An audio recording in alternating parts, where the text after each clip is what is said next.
de luta, aquele sentimento de, às vezes, de angústia, com relação ao que a Dilma falou sobre a Giovana, né? Porque é a menina do projeto. E alguns sabem que a casa da Giovana é aquela lá onde eu moro, da esquina, né? Aquela casa que você vê assim, ela é bem destruída. É uma situação ali muito precária de vida. Uma situação de, você vê assim, de miséria. E talvez não de miséria de alimento, não de miséria, mas de miséria espiritual. De miséria sabe, de caráter, de miséria de vida humana. Por quê? Aquela família, a gente conhece ela de muitos anos, desde quando eu moro aqui no Oliveira. Então, a gente já conhecia os irmãos, que eram os tios dela, conhecia os avós delas, que viviam na mesma situação. Uma situação realmente de miséria espiritual. E alguns dos tios dela já morreram. Morreram o quê? No meio das drogas, eram dependentes químicos, eram bandidos e já morreram, né? Foram assassinados. A gente jogava bola com alguns deles. E a gente vê a luta da Giovana porque, pela misericórdia do Senhor, Deus cria no coração de servos dele um projeto e ela começa a vir a Ana Júlia também, a menorzinha, começa a vir a Kemily, que é da irmã dela também. E eles começam a entrar na nossa casa e começam a desejar estar na casa do Senhor. Amém. E de repente quebra uma maldição, quebra uma situação em que Satanás tem destruído aquela família. Aí a nossa luta é grande, irmãos. A nossa luta é muito grande, porque a gente está recebendo essas crianças e aí, de repente, a igreja consegue entrar na casa delas e fazer um culto. E, de repente, a igreja consegue entrar na casa delas e levar uma cesta, levar uma ajuda. E começa a ouvir da boca da mulher, que é a mãe dela, e fala assim: olha, agora eu estou lutando porque eu não quero mais continuar naquela vida. Eu quero mudar, eu não quero mais me envolver com drogas. Eu não quero mais me envolver com o tráfico. E aí vem a nossa responsabilidade como igreja, de estar orando por eles, de não esquecer. De estar lutando conosco, porque nós estamos lá na base, lá com as crianças deles. Para que sejam crianças melhores, para que sejam crianças que consigam ver um futuro, que consigam achar em Jesus Cristo a solução para os seus problemas. Lutas eles vão ter, mas solução. Igreja, eu preciso de vocês. Minha família precisa da igreja em oração. Precisa da igreja. Não esqueça. Sabe? O irmão Rinaldo está aí também. Precisa da oração da igreja. A gente precisa, igreja. É uma coisa assim que a gente está clamando para a igreja. Sabe? Eu não estou pedindo oferta para a igreja. Eu não estou pedindo que a igreja vá lá, que a igreja abrace aquilo lá comigo, que vá. Não, eu estou pedindo que a igreja ore por nós. É muito importante, a gente precisa desse respaldo. A gente se sente mais fortalecidos quando a gente entende que a igreja está caminhando conosco em oração. Sabe, tem um amigo meu que ele é da Assembleia de Deus, e ele, conversando com ele, falando um pouco do projeto, ele já nos ajudou, já deu paletone e tudo. E esse ano ele não deu, porque eu também não falei antes. Ele falou: poxa, por que você não me avisou antes, né? Eu falei: não, Marcos, porque o que eu quero de você, meu irmão, é a sua oração. Oferta a Deus, ele vai nos ajudando, mas a sua oração é a minha oferta. Você oferte o seu tempo de oração por nós. Então, por favor, irmãos, olhem, porque é sério isso daí. A gente está quebrando, sabe, está entrando com o reino em lugares que está sendo destruído pelo reino terreno, que é Satanás. E nós vamos vencer isso em nome de Jesus junto com a igreja. Amém? Amém. Glória a Deus. Estava pensando ali, estava sentado e pensando, falei: nossa, primeiro domingo de manhã de janeiro, né? Vice-presidente da igreja, que responsabilidade. Por favor, olhe comigo. Olhe para que Deus tenha misericórdia da minha vida, viu? Que eu não sou nada. O irmão Santana falou assim que está ficando velho. Ele é o filho mais novo do meu irmão, hein? Ainda é o mais novo. Glória a Deus. Obrigado, Deus, por ter nos dado esse privilégio de ter eles aqui conosco essa semana, esses dias. Como é bom, né? Como é bom quando um pródigo volta um pouquinho. Ela foi parar longe demais daqui. Aí já viu, né? Ainda mais a nossa família, que os irmãos conhecem, que a gente é tudo daqui, né? De repente um desaparece, é terrível. Vamos lá, irmãos? Vamos orar. Queria que um irmão levantasse um clamor em nome de Jesus. Por isso que nós pedimos oração. Pelo irmão Rinaldo, pelo projeto aqui da igreja e pelo projeto da minha casa. Alguém levante aí, ore. Clame ao Senhor, peça aí para nos fortalecer. Em nome de Jesus. Senhor. Nós estávamos brincando. Olha só como que Satanás trabalha, né? No dia que teve o batismo, aqui, veio a Giovana e a Evelyn, né? E as duas meninas, são as maiores que nós temos lá. Ainda temos maiores, mas a maiorzinha é não. E aí, quando eles estavam batizando, a Giovana falou o seguinte: quando eu me batizar e receber meu certificado, eu quero que a turma entregue meu certificado. E nós lembra que o pastor chamava e alguém entregava, né? E nós ficamos muito emocionados ali. Mas é incrível, todas as vezes que a menina quer vir ao culto, a mãe dela passou uma tarefa para ela. Mas a mãe dela passou uma tarefa não para ela vir, mas por usar de Satanás mesmo, para que ela tenha algo e é camuflado ali, como se ela não pudesse vir porque ela tem que fazer aquilo. Teve uma quarta-feira que a Evelyn veio conosco, a Giovana também queria, ela estava desesperada para vir para o culto comigo. E aí nós trouxemos só a Evelyn. Por quê? Porque quando a gente chegou para pegar a Giovana, ela estava com o bebezinho. Ela falou assim: eu não posso, que eu vou cuidar do bebê. Eu não posso porque tenho que lavar uma louça. Eu não posso porque tenho que fazer isso justamente no horário. E muitas vezes eles nos procuram para vir para a igreja. Não é nós que vamos lá chamar. Fala assim: vamos para... Não, eles estão nos procurando. Eles nos procuram. Quando vai ter culto? Eu quero ir para a igreja. Só que chega no momento, não dá, né? A Evelyn, ela já está conversando com o pastor, ela foi ali na porta no domingo que ela veio conosco, né? Foi no Natal, né? Acho que foi no Natal, no domingo do dia 24. Ela veio, foi lá para o pastor, falou assim: eu quero me batizar, pastor. Então é uma menina que já está caminhando. A Giovana tem o mesmo desejo, porém tem mais lutas.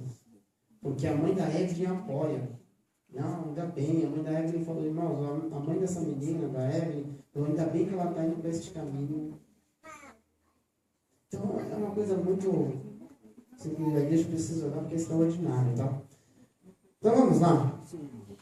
Vamos abrir nossas Bíblias, irmãos, em Mateus, capítulo 19. Eu vou ter um breve momento de reflexão com a igreja, eu não me alongar muito. Com certeza que será muito breve mesmo. Mateus 19, a partir do verso 16. Mateus 19, a partir do verso 16, eu vou ler até o 30. Mas na realidade a gente vai meditar somente até o 22. Mateus 19, de 16 a 30.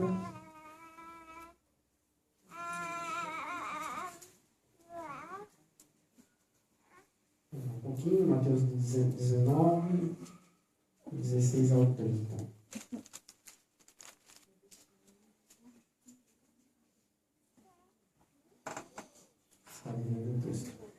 A palavra de Deus diz assim: eis que alguém se aproximou de Jesus e lhe perguntou: mestre, que farei de bom para ter a vida eterna?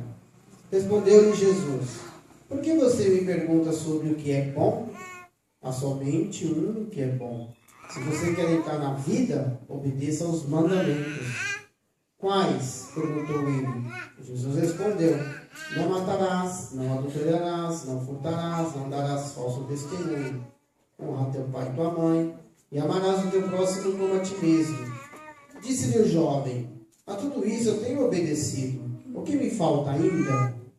Jesus respondeu: se você quer ser perfeito, vá, venda os seus bens e dê o dinheiro aos pobres, e você terá um tesouro nos céus. Depois venha e siga-me. Ouvindo isso, o jovem afastou-se triste, porque tinha muitas riquezas.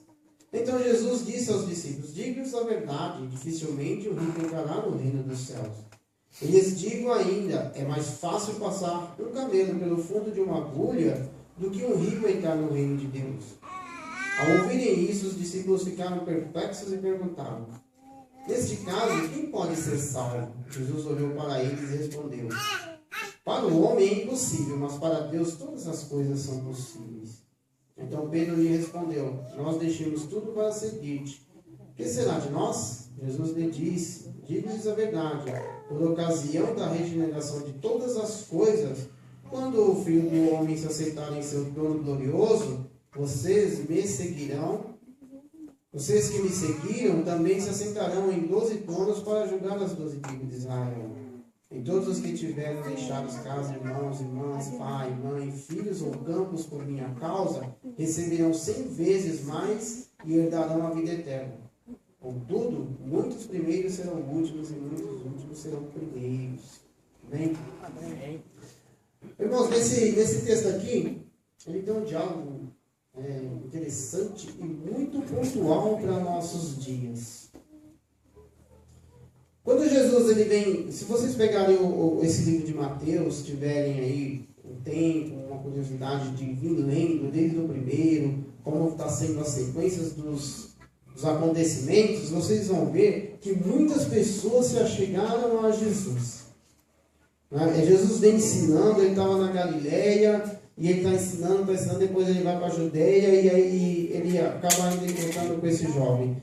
E neste meio em que as pessoas vão buscando Jesus, os fariseus, que são lá os doutores das leis, aqueles que conheciam o que vinha sendo dito desde o início, desde os primeiros livros lá do Gênesis, eles indagavam muito Jesus.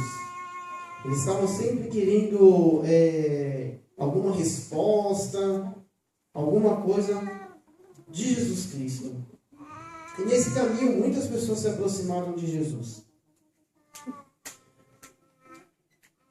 Todas essas pessoas que se aproximaram de Jesus, elas se aproximam para buscar algo.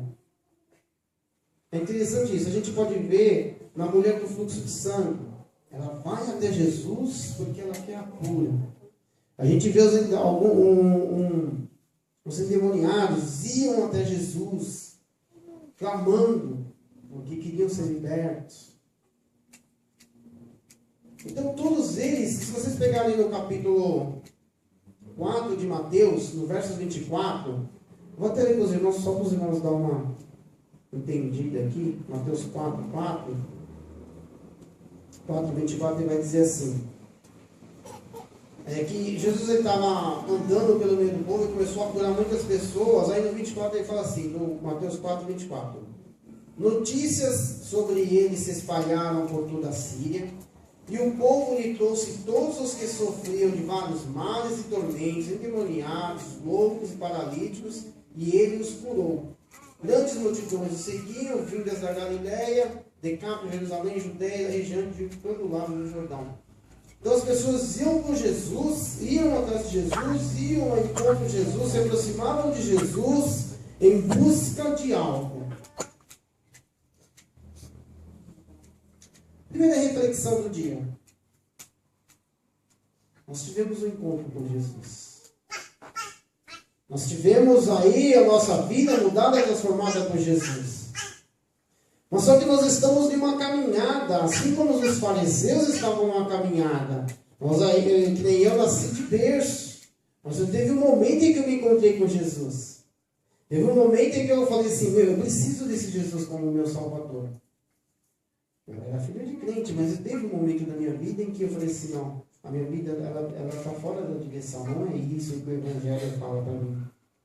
Sabe, você está nessa manhã aqui na igreja, você tem sua caminhada de cristão, você tem sua caminhada de não sei quantos anos, no caso eu que sou novinho ainda, né, irmão Santana? Sou jovem, 46 anos. É uma caminhada, é uma vida conhecendo esse Jesus. É uma vida em que foi me anunciado Jesus. Mas o que eu procuro em Jesus? Qual é o meu interesse em me aproximar de Jesus? Qual é o meu interesse de me aproximar? Por isso que eu digo que esse diálogo aqui é importante, a gente vai chegar nessa questão. Qual é o interesse? O meu interesse é, como os fariseus que tinham uma vida religiosa, eles seguiam ritual. Então, era um ritual. O meu interesse é de seguir a Jesus. Qual o interesse que eu tenho? Porque no meio de tudo isso, os fariseus estavam indagando, de repente ele se joga com Jesus e pergunta: bom mestre, né? E aí, o que eu posso fazer para ter a vida eterna? Vamos trocar ideia, Jesus. Vamos aí dialogar. Nós dois, você é o cara que tem a possibilidade de me dar a vida eterna. E o que eu posso fazer para ganhar a vida eterna? Essa é a segunda reflexão. Você se aproximou de Jesus. E o que vocês podem fazer para ganhar a vida eterna? Olha que legal isso daí. Porque a gente caminha para isso, né? Caminha para a vida eterna. Pensa você agora aqui, num diálogo aí com Jesus. Jesus, você chega, você tem a oportunidade de trocar ideia com o mestre. Jesus, é o seguinte, né? Estou aqui na terra, estou dando aquela caminhada legal, nós, um papo legal. E aí? Jesus, é o seguinte, eu quero ir para o céu. O que eu posso fazer? Jesus fala para você: nossa, vai ter que morrer agora. Opa, morrer não. Eu quero que você vai não morrer, né? Deixa eu estar lá. Interessante essa conversa. O que eu posso fazer? Aí Jesus Cristo de boa vai responder. A resposta de Jesus ela é legal, é dentro da lei, porque ele sabia que aquele jovem conhecia a lei. Então a pergunta é: o que eu posso fazer? Aí Jesus fala assim: beleza, cara. Segue os mandamentos. Sabe o que você faz? Vai lá nos 10 mandamentos, você sabe de tudo isso. Você é um doutor da lei. Assim como nós, irmãos, a gente conhece a Bíblia, a gente conhece o Evangelho, a gente conhece a mensagem de Cristo. Poxa vida, irmão, aqui só tem cristão. Eu queria uma pergunta básica. Quem aqui dentro da igreja hoje tem 1 ano de convertido? Então, vamos aumentar um pouquinho, né? São 1 ano, é pouco, né? Vai, 3 anos de convertido. Carlos, olha. Aí sim, está caminhando com Jesus, legal. Tá vendo? É daí para cima. São pessoas que conhecem o Evangelho, que conhecem as Escrituras. Com certeza Jesus Cristo ia colocar a mão na tua ferida, ele ia falar assim: você vai ter que fazer determinada coisa. Irmãos, e nós sabemos o que nós temos que mudar. Nós sabemos o que nós temos que deixar para alcançar o reino dos céus. Mas nós queremos barganhar. E essa não é uma barganha. Esse diálogo era totalmente uma barganha. E ele pergunta a Jesus, fala assim: faz o seguinte, o que você vai fazer? Os 10 mandamentos: você não vai matar, você não vai adulterar, você não vai, roubar, você vai amar o próximo, né? Só que lendo isso daqui, eu descobri uma coisa interessante. Jesus Cristo não falou assim: amar ao seu Deus como a ti mesmo, que é o primeiro mandamento.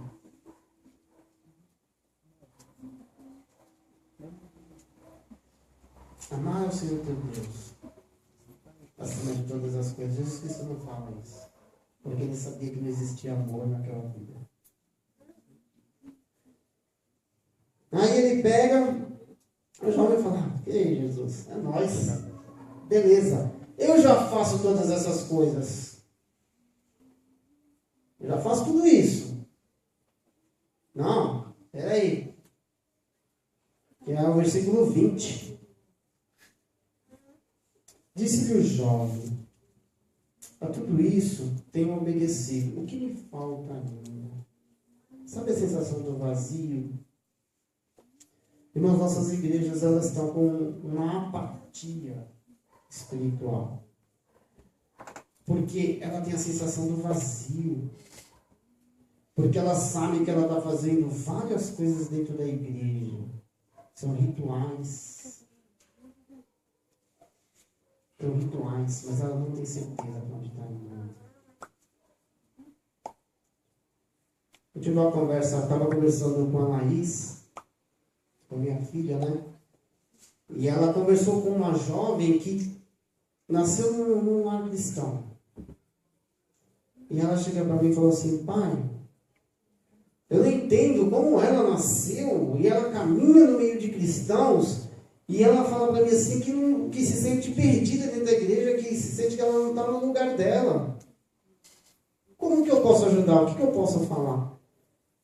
Falei assim: não, porque ela seguiu só rituais. Ela não entendeu o que é o evangelho. Ela não entendeu o que é o reino. Ela não entendeu isso. Irmãos, as nossas igrejas estão assim justamente por isso. Porque pessoas estão perguntando para Jesus, né, o que me falta para ir ao reino dos céus? Estão vazias dentro da igreja porque não entenderam. E se fosse dialogar com Jesus, Jesus ia falar: por isso, por isso e por isso. E o maior problema é que nós sentimos o que nós temos que abandonar. Nós sentimos o que nos afasta, o que nos deixa fora do reino.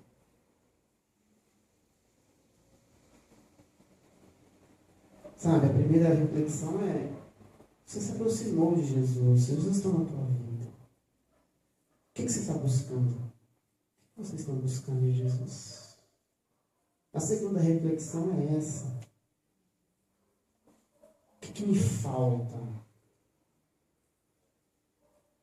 O que me falta para caminhar no reino? Sabe, a gente tem aí um novo ano de caminhada de novo, um novo ano em que muitas pessoas buscam suas expectativas em mudança, sabe? E a mudança é só mudança de calendário se você não mudar as atitudes.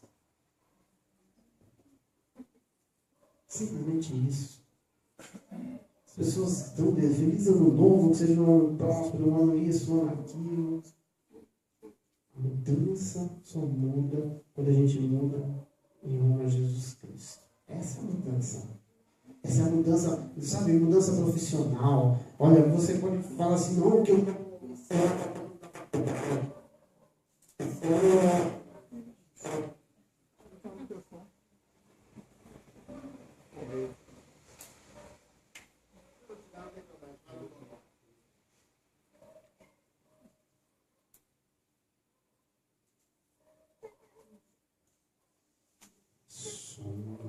Então, esse ano é o ano em que eu vou fazer isso, em que eu vou fazer aquilo. Isso não muda a vida de um ser humano.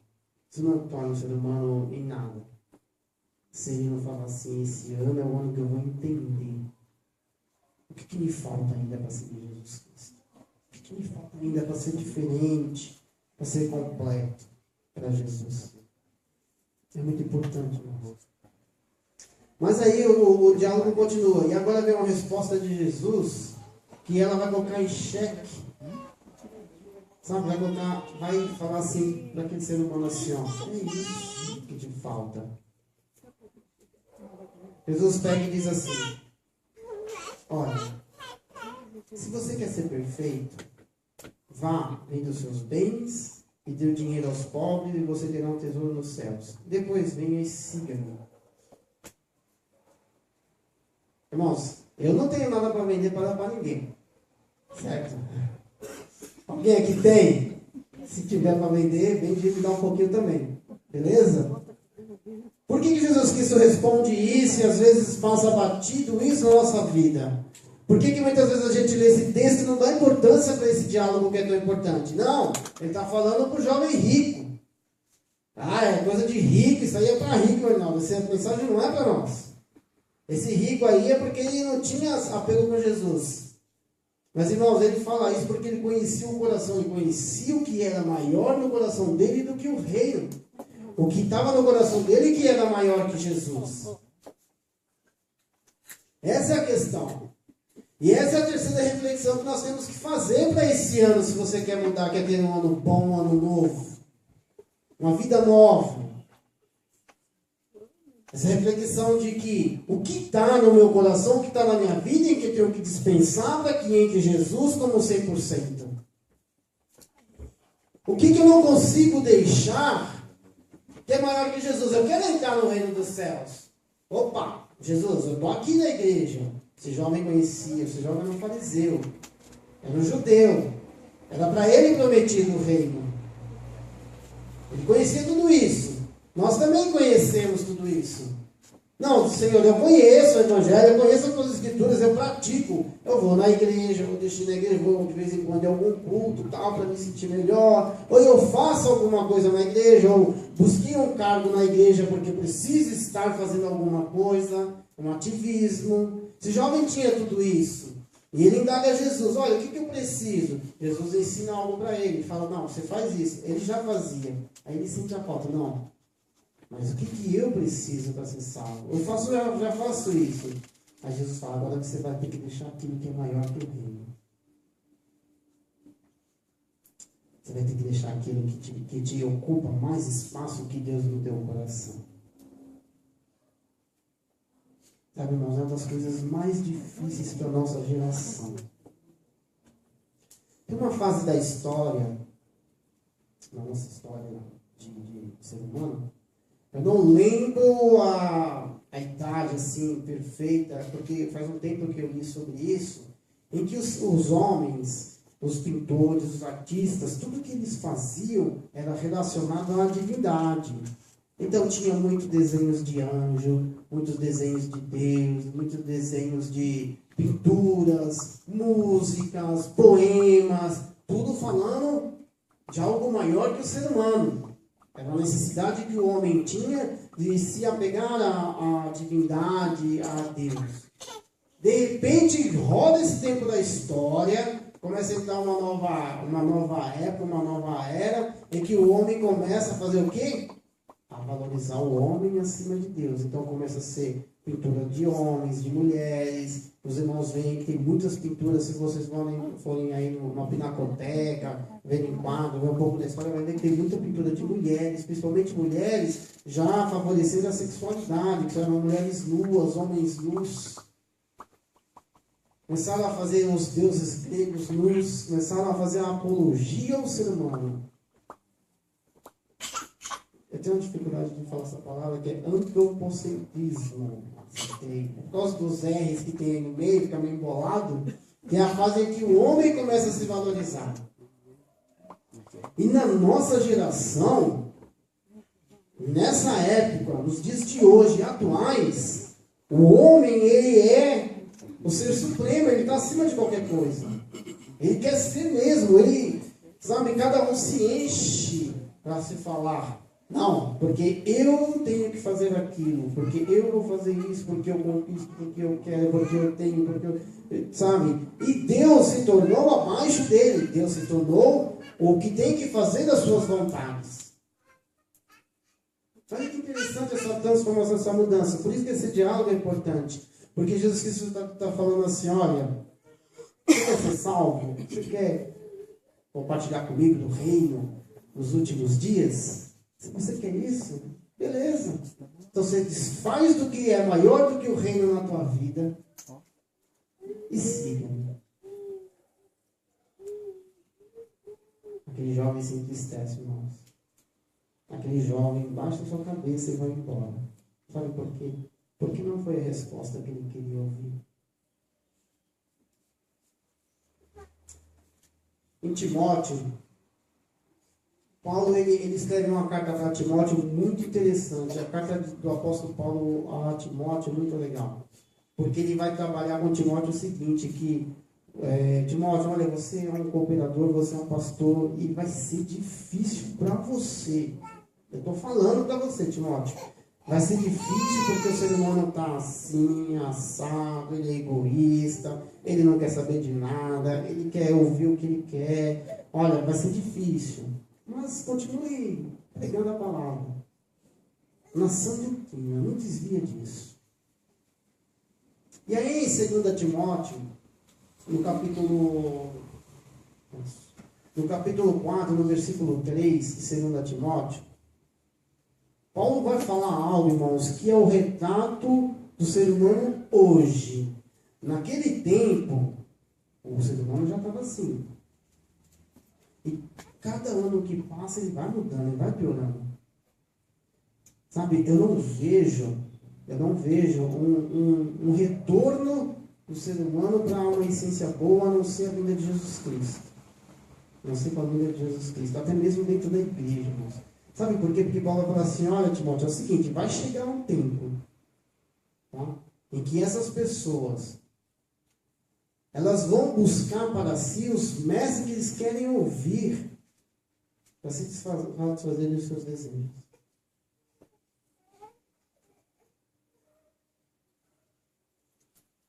Vamos ler lá em Timóteo. O Alinaldo já achou? O Alinaldo, lê para a gente. 4:3. Porque chegará o tempo em que não suportarão a sã doutrina, mas, desejando muito ouvir coisas agradáveis, ajudarão para si mestres segundo seus próprios desejos.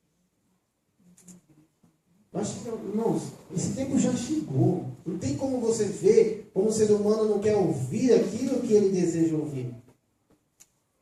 Esse jovem, quando ele foi para Jesus, ele não queria salvação, ele queria ouvir aquilo que ele desejaria ouvir. Porque quando Jesus Cristo fala para ele assim, olha, beleza, você quer ser perfeito, você quer realmente ir para o reino, então faz o seguinte, você vai vender tudo que você tem, ou então você vai deixar tudo que é maior que o reino na tua vida nos dias de hoje, porque aqui ninguém tem nada para vender, mas você tem o seu tempo para doar em nome do Senhor.